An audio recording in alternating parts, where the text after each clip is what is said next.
In front of you. आज मैं एक न्यू लेक्चर के साथ आपके सामने आया हूँ। आज मैं आपको निबॉश इंटरनेशनल जर्नल सर्टिफिकेट के यूनिट्स के और एलिमेंट्स के बारे में डिटेल्ड एक ब्रीफिंग दूंगा, जिसमें आपको ये पता चलेगा कि NEBOSH international general certificate is comprises of how many units and how many elements, तो वो कौन कौन से एलिमेंट्स हैं। तो without wasting a single minute, let's come to the screen now and see. देखिए, जिस तरह से आपके सामने ओपन है that NEBOSH international general certificate में दो यूनिट्स हैं आपके पास। The first one is IG1 and the second unit is called as IG2। IG1 is more or less related to the management side, जिसमें मैनेजमेंट और managerial आपको बहुत ज़्यादा जो चीज़ें मिलेंगी या फीचर्स मिलेंगे वो फोकस्ड हैं, और उसमें मैनेजमेंट को ज़्यादा फोकस किया गया है कि occupational health and safety management systems किस तरह से वर्कआउट करते हैं, जिसमें obviously every one of you is aware of PDCA cycle, plan do check and act. तो plan do check and act को किस तरह से हम इम्प्लीमेंट कर रहे होते हैं in terms of occupational safety and health. तो you will get to know each and every thing related to that, जो उसके एलिमेंट्स में बायफर्केट होकर आपको नज़र आती है। एलिमेंट 1 में आपको क्या चीज़ें मिलती हैं? That contains an explanation of the reasons for managing health and safety effectively. आपको ये पता चलता है कि health and safety management system क्यों इम्प्लीमेंट करना ज़रूरी है, what are the essentials of it, और हमारे इसको इम्प्लीमेंट करने के पीछे रीज़न क्या होता है। उसके बाद आपको एलिमेंट 1 में ही ये चीज़ पता चलती है that also covers examination of legal standards and introduction of the principles of contractor management systems। तो आपको फर्स्ट एलिमेंट में ही कॉन्ट्रैक्टर मैनेजमेंट सिस्टम, जो कि बहुत ज़्यादा इंपॉर्टेंट पार्ट है, उसको हम बाद में डिस्कस करते हैं। Before that we do discuss regulations and standards. हम रेगुलेशंस और स्टैंडर्ड्स को डिस्कस कर रहे होते हैं, इसमें approved code of practices, international labour organisation या डिफरेंट सर्टेन अदर स्टैंडर्ड्स को हम डिटेल्ड थॉरली स्टडी करते हैं। हमें ये पता चलता है कि किन स्टैंडर्ड्स के अराउंड हमारी occupational health and safety circulate करती है। Be noted, NEBOSH international general certificate UK based qualification है। तो मेनली जो चीज़ें इस करिकुलम में फोकस की गई हैं that are HSE documents, health safety executive documents, जो कि गवर्नमेंट बॉडी है UK की, तो उसके ही तमाम पैरामीटर्स को इसमें फोकस किया गया है। तो आपने ये चीज़ जहन में रखनी है कि वाइल प्रिपेयरिंग योर एग्जामिनेशन आपने HSE के अप्रूव्ड कोड ऑफ प्रैक्टिसेस को बहुत ज़्यादा फोकस करना है। सेकेंडली, निबॉश बहुत ज़्यादा फोकस करता है इंटरनेशनल लेबर ऑर्गेनाइजेशन के सर्टेन कन्वेंशंस एंड रिकमेंडेशंस को। तो क्योंकि I have already told you कि निबॉश का OBE एग्जामिनेशन जो है, open book examination, is more related to the research based study. तो आपने अपनी रिसर्च को, अपनी स्टडी को बहुत ज़्यादा वास्टली लेकर चलना है, जिसमें आपको ये चीज़ इंश्योर हो जाए that whatever you are studying, आपको डिफरेंट रिसोर्सेज उसके मालूम हो कि कहाँ से आपने ये स्टडी ली है, ताकि आप प्रॉपर रेफरेंसेस एंड साइटेशंस, जो कि मैं आगे जाकर आपको लेक्चर्स में बताऊँगा, वो बहुत अच्छे तरीके से क्लियर हो जाए। ठीक है। Second and the last thing is contractor management system. How do we engage the contractors within our sites, अगर हम क्लाइंट हैं और वी आर द प्रिंसिपल, तो हम किस तरह से उन कॉन्ट्रैक्टर्स को अपनी साइट पे मोबिलाइज करते हैं, किस तरीके से कॉन्ट्रैक्टर्स को मैनेज किया जाता है, किस तरह से मल्टीपल कॉन्ट्रैक्टर्स अगर एक ही साइट पर हों तो उनको कैसे मैनेज किया जाता है, ये तमाम चीज़ें आपको एलिमेंट 1 में सीखने को मिलती हैं। Let's move forward towards element number 2 is, उसमें क्या चीज़ें हैं? That introduces the idea of health and safety management systems and how these are set out in organizational policies। Policies किस तरह से बनाई जाती हैं, policies के अंदर कितने main sections होते हैं, उसको हम डिटेल डिस्कस करेंगे कि हम अरेंजमेंट सेक्शंस, ऑर्गेनाइजेशन या ऑर्गेनाइज करना, किस तरह से हम ऑर्गेनाइज करते हैं, किस तरह से हम अरेंज करते हैं सिस्टम्स को, हमारा जर्नल स्टेटमेंट ऑफ इंटेंट क्या होता है, हम एक ऑर्गेनाइजेशनल पॉलिसी रिलेटेड टू और इन terms of occupational safety and health किस तरह से सेट आउट करेंगे, हमारे स्मार्ट ऑब्जेक्टिव्स क्या होते हैं, हम किस तरह से उन ऑब्जेक्टिव्स को इम्प्लीमेंट करते हैं, और KPIs क्या होती हैं, की परफॉर्मेंस इंडिकेटर्स क्या होती हैं, ये तमाम चीज़ें आपको एलिमेंट 2 में सीखने को मिलेंगी। Element 3 is related to wide ranges of topic, जिसके अंदर काफ़ी सारी चीज़ें मौजूद हैं डेफिनेटली। और इसमें पहला टॉपिक आपको मिलता है health and safety culture. Health and safety culture, किस तरह से आपका एक occupational health and safety culture developed होता है, या आपका जो कल्चर है वो किस तरह से ड्राइव किया जाता है ऑक्यूपेशनल सेफ्टी एंड हेल्थ से।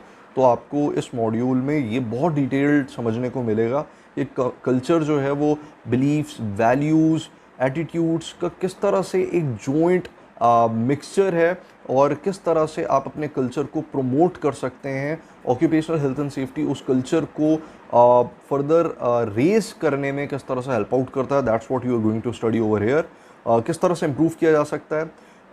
सबसे important topic is risk assessment and risk management. आप किस तरह से रिस्क को असेस करते हैं, what do we exactly mean by risk, risk के क्वांटिटेटिव एंड क्वालिटेटिव पैरामीटर्स क्या होते हैं। मैं यहाँ पर आपको कुछ चीज़ें एडिशनल भी ज़रूर बताऊँगा, जिसमें हम डिस्कस करेंगे कि डायनामिक एंड स्टैटिक रिस्क क्या होता है, किस तरह से हम रिस्क को एक प्रोफेशनल वे में पोर्ट्रे कर सकते हैं। क्योंकि एक चीज़ हम देख रहे हैं तो उसको किस तरह से हम क्वांटिफाई या क्वालिफाई करेंगे, हम किस तरह से क्वालिटेटिव मेजरमेंट्स करेंगे, किस तरह से क्वांटिटेटिव मेजरमेंट्स करेंगे। तो that's what we are going to study in this element. इसमें हम ये डिस्कस करेंगे development of safe system of works. Safe system of works किस तरह से बनाए जाते हैं, डेवलप किए जाते हैं, that's what really very important thing, कि कोई भी काम को एग्जीक्यूट करने से पहले उस सेफ सिस्टम ऑफ वर्क को फॉलो करना ज़रूरी है। तो how will we do that, ये चीज़ आपको उसमें बड़ी डिटेल सीखने को मिलेगी। Emergency procedures and first aid कि in terms of in you can say in the scenario of emergency, किस तरह से हम अपने आप को इमरजेंसी प्लान्स के लिए उसके अकॉर्डिंगली तैयार करेंगे, किस तरह से हम उसको एग्जीक्यूट करेंगे। It covers up emergency evacuation plans, हम किस तरह से इमरजेंट सिचुएशंस के अंदर अपने आप को फोकस्ड रखते हुए उन लोगों को सपोर्ट कर सकते हैं जो उन इमरजेंसीज़ को फेस कर रहे हैं। ये तमाम चीज़ें इसमें आप देखेंगे। कितने टाइप की मेजर इमरजेंसीज़ हो सकती हैं जिसको हमें फोकस करना बहुत ज़्यादा ज़रूरी है, वो हम देखेंगे। और फर्स्ट एड प्रोसीजर्स, ये एलिमेंट 3 का आपको मैंने एक समरी दे दी है जिसमें हम ये तमाम डिटेल डिस्कशंस कर रहे होंगे। Element number 4 is related to explanation of active and reactive monitoring. Active और रिएक्टिव मॉनिटरिंग क्या होती है, किस तरह से हम प्रोएक्टिव अप्रोचेस को इम्प्लीमेंट करते हैं, किस तरह से हम उसको मेजर करते हैं। बिकॉज विदाउट मेजरमेंट्स हमें नहीं पता चलता कि गैप एनालिसिस किए बगैर हमें नहीं पता चलता कि गैप्स क्या हैं और किन चीज़ों पर हमें फोकस करने की बहुत ज़्यादा शिद्दत से ज़रूरत है। Reactive monitoring and active monitoring के बाद हमारे पास accidents reporting and investigation, which is very very important. और उसमें आपको कुछ केस स्टडीज़ भी मैं शेयर करूँगा जिसमें आपको सीखने को मिलेगा कि किस तरह से एक्सीडेंट्स एंड इंसिडेंट्स की इन्वेस्टिगेशन की जाती है। And a part of that finally we are going to learn about health and safety auditing, कि किस तरह से ऑडिट्स कंडक्ट किए जाते हैं और उन ऑडिट्स की बेसिस के ऊपर हम गैप्स को किस तरह से आइडेंटिफाई करते हैं। और नॉट ओनली द गैप्स, हम उसमें अपने सजेशंस किस तरह से इनपुट कर पाते हैं। ये सारी चीज़ें आपको सीखने को मिलेंगी फोर्थ एलिमेंट में। तो that is all about NEBOSH IG-1। हमने IG-1 को बहुत डिटेल्ड मैंने समराइज़ करके आपको बता दिया है कि इसमें हम कौन कौन से टॉपिक्स को स्टडी कर रहे होंगे। कमिंग अप लेक्चर्स के अंदर आपको बहुत सारी चीज़ें डिटेल्ड समझने को सीखने को मिलेंगी। और सबसे अच्छी बात यह है कि this programme is comprehensive programme, और इसको आप बार बार देख सकते हैं। और अगर आपकी कोई क्यूरीज होती हैं तो you can directly contact me on our group. हमारे स्टडी काउंसलर को आप एंगेज कर सकते हैं and you can have the queries resolve. Now coming to the NEBOSH IG-2। अच्छा, बहुत सारे लोगों का ख्याल ये होता है कि निबोश IG-2 को हम सिर्फ और सिर्फ रिस्क असेसमेंट में ही यूज़ करेंगे and we don't have to study that. बहुत सारे लोग गाइड भी यही कर रहे होते हैं, बट मैं यहाँ आपको ये बताता चलूँ कि while you are studying NEBOSH IG-1 और OBE को प्रिपेयर करने के लिए आप IG-1 को फोकस कर रहे हैं खाली, तो you are preparing near about 60 to 70%। 30% की अपॉर्चुनिटी इस वक्त अभी मौजूद है दैट यू आर मिसिंग। अगर आप IG-2 को प्रॉपरली स्किम या स्कैन नहीं कर पा रहे हैं तो अभी भी अपॉर्चुनिटीज़ बाकी हैं। और मैं आपको सजेस्ट करूँगा कि आपको IG-2 बहुत डिटेल्ड स्किम और स्कैन करने की ज़रूरत है। ये ना सिर्फ आपको IG-2 की रिपोर्ट, जो रिस्क असेसमेंट रिपोर्ट है बॉश की तरफ से एक रिक्वायरमेंट है, वो डेवलप करनी आ जाएगी, बल्कि part of that you will also be able to put certain examples in OBE, जो ओपन बुक एग्जामिनेशन IG1 से लिया जा रहा है, उसमें आप बहुत सारे एग्जाम्पल्स, बहुत सारा कंटेंट IG2 से भी ले सकते हैं। IG2 के अंदर जितने एलिमेंट्स हैं, near about 5, 6, 7, 8, 9, 10, 11, there are 6 elements in it. तो उन 6 एलिमेंट्स में आपको क्या क्या सीखने को मिलता है, तो let's have the look, quick look. Element number 1 of IG2, it contains the explanation of 6 physical and psychological health hazards। इसमें हेल्थ हैज़र्ड्स कवर अप हो रहे हैं, जो कि 6 मेन हेल्थ हैज़र्ड्स हैं, जिसमें आपके पास सबसे पहला noise, second one is related to vibration, third one is radiation, fourth one is mental ill health, fifth one is work related violence, and sixth one is substance abuses. यानी आप अभी आपको डिटेल्ड में, आपको डेफिनेटली जब हम आगे बढ़ते जाएंगे तो मैं आपको ये तमाम चीज़ें गाइड करता रहूँगा, आपको पता चलता जाएगा कि इन तमाम वर्क रिलेटेड जो आपके पास इश्यूज़ क्रिएट होते हैं, इनको किस तरह से अपने काउंटर करना है और ये होते क्यों हैं क्रिएट। तो that is really very important to understand, ताकि आप अपने सिस्टम्स के अंदर जो अपने रिस्क असेसमेंट IG1 में की, उस रिस्क असेसमेंट को प्रॉपरली स्टडी करने के बाद अब आपने उस पर मैनेजमेंट करनी है। There is called as risk control. तो रिस्क कंट्रोल्स किस तरह से लगाएंगे, रिस्क मैनेजमेंट कैसे करेंगे, without understanding the risk in detail you can not even put a single control on that particular risk. तो उस चीज़ को समझना बहुत ज़्यादा ज़रूरी है। एलिमेंट नंबर 2 में आपको जो चीज़ें मिलती हैं, जिसमें हम work related upper limb disorders, manual handling के बारे में डिस्कस करेंगे, मैकेनिकल लोड हैंडलिंग इक्विपमेंट्स के बारे में डिस्कस करेंगे इन डिटेल कि कौन कौन से मैनुअल हैंडलिंग इक्विपमेंट्स मौजूद हैं और उसको कैसे यूज़ करना चाहिए और उनको अब्यूज़ किस तरह से किया जाता है ऑन साइट्स, ऑन ग्राउंड्स, ये भी हम डिस्कस कर रहे होंगे। Element number 3 is related to the chemical and biological agents. ये बड़ा डिटेल टॉपिक है जिसमें मैं आपको बहुत सारी चीज़ें बता रहा हूँ। I will also give you the overview of important topics जो कि इसमें शायद मौजूद नहीं हो। मैं आपको बताऊंगा सेफ्टी डेटा शीट्स क्या होती हैं, आपके पास ओशा का जो स्टैंडर्ड है, although that is not related to the NEBOSH IG2 और NEBOSH syllabus, but once again you need to know कि वो कौन कौन से इंपॉर्टेंट पैरामीटर्स हैं जिनको हमें फोकस करना बहुत ज़्यादा ज़रूरी है। तो आपको 29 CFR 1910.146 जो कि कन्फाइंड स्पेस सेफ्टी का एक पूरा स्टैंडर्ड है, उसके बारे में हम ज़रूर थोड़ा बहुत ओवरव्यू ले लेंगे।